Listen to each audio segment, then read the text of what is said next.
Assalamualaikum warahmatullahi wabarakatuh. Perkenalkan, nama saya Muhammad Aranda dengan NIM 223384. Baiklah di sini saya akan mempresentasikan PPT saya yang berjudul Teknik Pendingin Pasif. Apa itu teknik pendingin pasif? Yaitu adalah metode yang digunakan untuk mengontrol suhu dan kenyamanan dalam bangunan tanpa menggunakan sistem pendingin mekanis. Metode ini memanfaatkan desain arsitektur ventilasi alami dan material yang dapat menyerap atau memantulkan panas untuk menciptakan lingkungan yang lebih sejuk dan nyaman. Yang pertama yaitu membran reflektif atap sejuk, yaitu adalah atau sering disebut cool roof. Membran adalah jenis bahan penutup atap yang dirancang untuk memantulkan lebih banyak sinar matahari dan menyerap lebih sedikit panas dibandingkan dengan atap konvensional. Teknologi ini bertujuan untuk mengurangi suhu permukaan atap dan suhu di dalam lingkungan, terutama di iklim panas. Selanjutnya yaitu karakteristik utama. Yang pertama adalah reflektansi tinggi, yaitu memantulkan sebagian besar sinar matahari. Dan kedua, emisivitas tinggi, melepaskan panas dengan cepat. Dan tiga yaitu warna cerah, umumnya warna putih atau terang untuk memaksimalkan pantulan. Yang keempat yaitu bahan tahan cuaca, terbuat dari PVC, TPO atau bahan elastomerik. Yang kelima, fleksibel dan tahan lama, tahap terhadap perubahan suhu dan paparan sinar UV. Selanjutnya yaitu manfaat membran reflektif, yaitu adalah yang pertama, hemat energi, mengurangi beban pendingin ruangan. Yang dua, ruang lebih sejuk, menurunkan suhu dalam bangunan. Yang tiga, umur atap lebih panjang, mengurangi kerusakan akibat panas. Yang keempat, kurangi efek pulau panas, menurunkan suhu lingkungan sekitar. Dan ada lagi aplikasi yang terutama adalah gedung perkantoran dan komersial. Yang selanjutnya pabrik dan gudang, rumah tinggal terutama di daerah tropis, bangunan hijau atau yang mengadopsi prinsip keberlanjutan. Dan ada juga selanjutnya yaitu tantangan.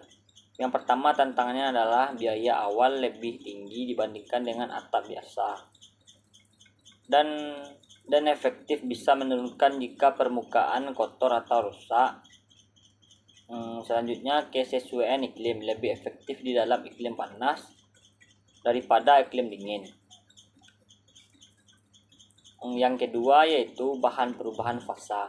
Bahan perubahan fasa adalah bahan yang mampu menyerap atau melepaskan sejumlah besar energi panas saat mengalami perubahan fasa, biasanya dari padat ke cair atau sebaliknya tanpa mengalami perubahan suhu yang signifikan secara proses tersebut.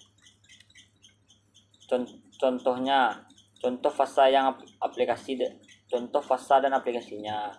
Yang pertama yaitu padat cair, digunakan untuk menyerap panas, misalnya untuk mendinginkan ruangan saat siang hari.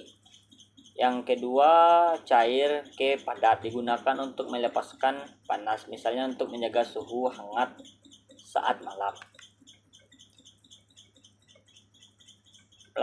Terus ada jenis PCM.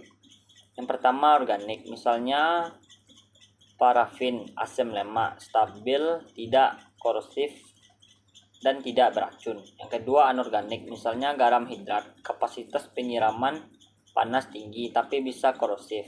Yang tiga, eutektik, campuran bahan yang dengan titik lelah tetap cocok untuk aplikasi presisi.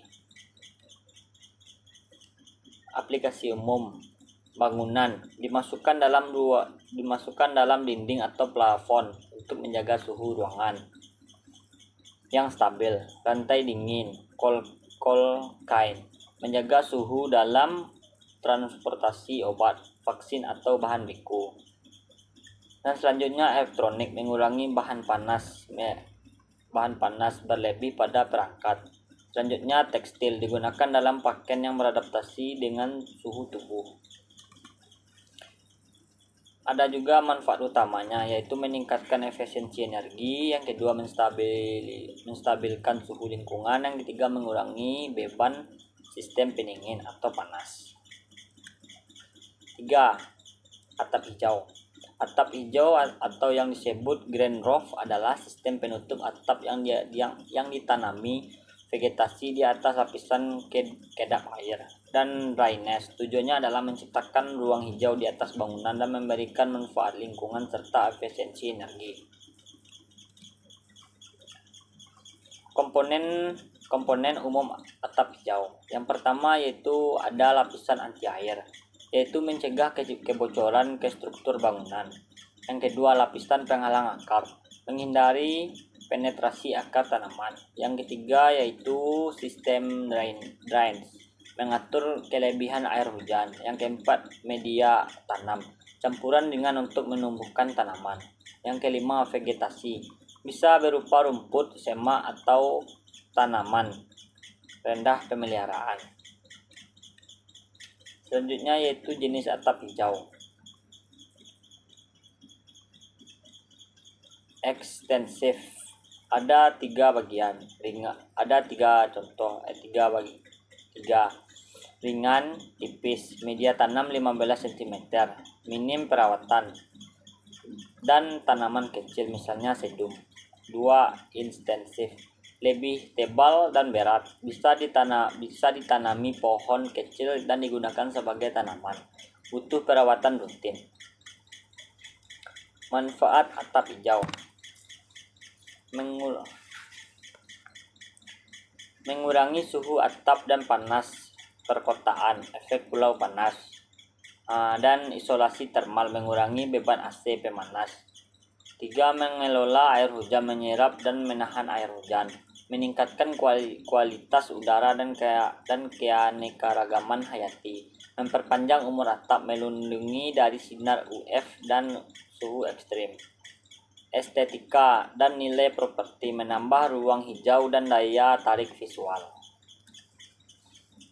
Tantangannya yaitu biaya awal pembangunan relatif tinggi dan beban struktur bangunan harus diperhitungkan, dan lagi perawatan, terutama untuk atap hijau intensif.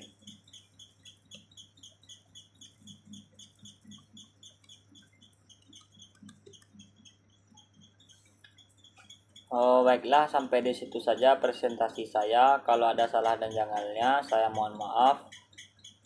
Wabillahi taufik hidayah. Assalamualaikum warahmatullahi wabarakatuh.